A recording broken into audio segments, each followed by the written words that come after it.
hospitality, and mahalo to the film festival for hosting us here. This is something that is not only rare for people here in California, but it's also rare for people in Hawaii to have so many different viewpoints and just a sense of where things are in Hawaii right now. One of the discussions that's been coming up in the past 5 years or over the past 10 years is the term occupation has been coming to the forefront more and more and more. And there have been people like, Uncle Kikuni Blaisdell has been talking about this for a long time. You have also had Poka Lainui. But for some reason over the past 5-10 years, this idea of occupation, Ken Usai has brought that academic idea of looking at what is occupation and what's the ramifications of that. And so what I did for my dissertation is I looked at this idea of occupation and I looked around the world to see, well, are there other examples?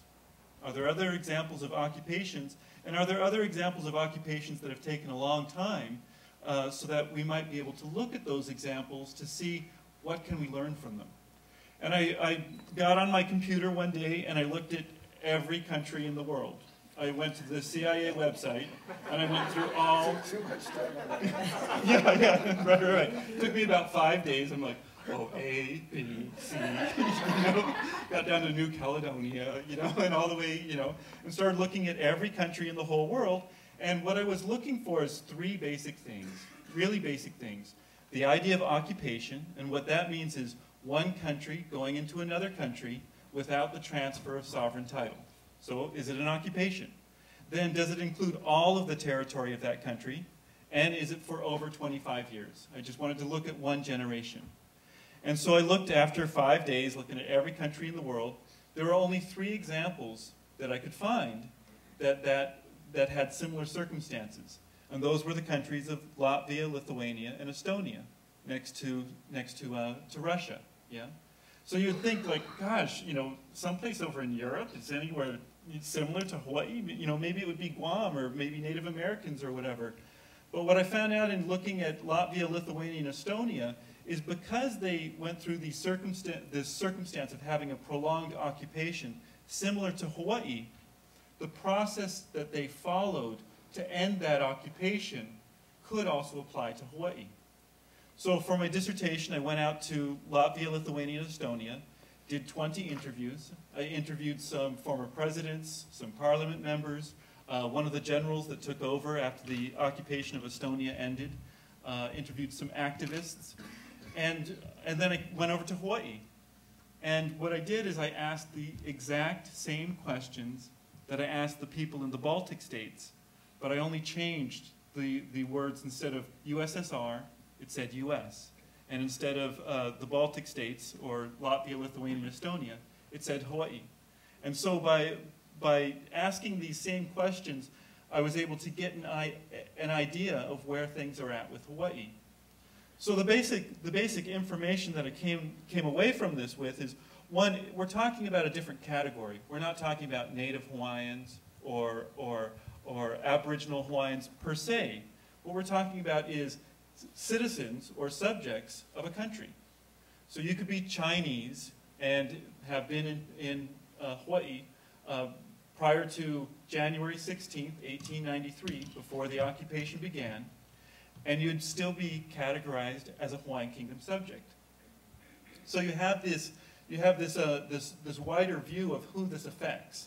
And I've run into some people. I've run into someone from Tennessee. They didn't know, but way, way, way back when, their great-great-great-grandfather was born in Hawaii.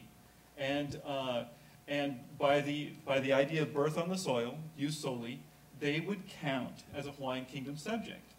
And so in looking at what took place in Latvia, Lithuania, and Estonia, they went through 5 basic steps, and I can explain these real simply. Yeah? The first step was they started to identify all of these different concerns, all of these things that had to do with culture, had to do with language, had to do with the environment, had to do with jobs. All of these different concerns, they started to consolidate them under the one idea of occupation, right? So that was the first thing that they did.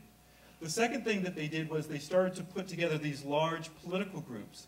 And it's not that these political groups were necessarily anything new, but they started to use aspects that were founded under the Soviet Union, but they used them in a unique way. And they started to reflect these ideas of occupation. And they started to have these mass demonstrations and so forth. The next step that they did is they began to infiltrate the political system that already existed. Now they had these political groups and people sharing ideas. The political system that already existed started to itself talk about occupation.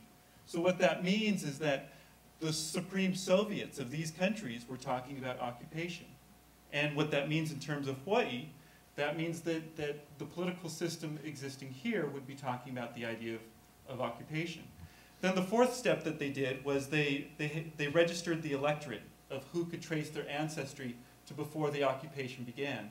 And this goes back to the original question, having to do with people here in California, Hawaiians here in California, or anyone who could trace their ancestry to before the occupation of Hawaii began, they would all count. And that's the electorate group that we would be talking about. And then the fifth step that they did is they were able to put together a new parliament or a new legislature, but it's not completely new. They had to go back to the old laws that existed prior to the occupation, and in our case that would mean going back to the 1864 Constitution and bringing forward some of those laws, and then having a temporary legislature that through that process could put together a constitution, and we would be able to go on from there. The significance of all this is that by putting together that legislature, that for the Baltic states was the tipping point. That was the thing that made the big difference. And the Soviet Union was not able to counter that. In the same sense, and it gets highly technical, but as far as the United States, once there's a legislature put together from these people who could trace their ancestry back to before the occupation began, it puts the United States in a very difficult frame where it's almost impossible for them to counteract that, or it puts them back on their heels, sets them back for that. So in looking at these examples of these prolonged occupations with Latvia, Lithuania, and Estonia, it gives us some idea of what the process might be to end the occupation of Hawaii. This is different than the decolonization and other things that are being discussed, but that doesn't necessarily make them any less valid.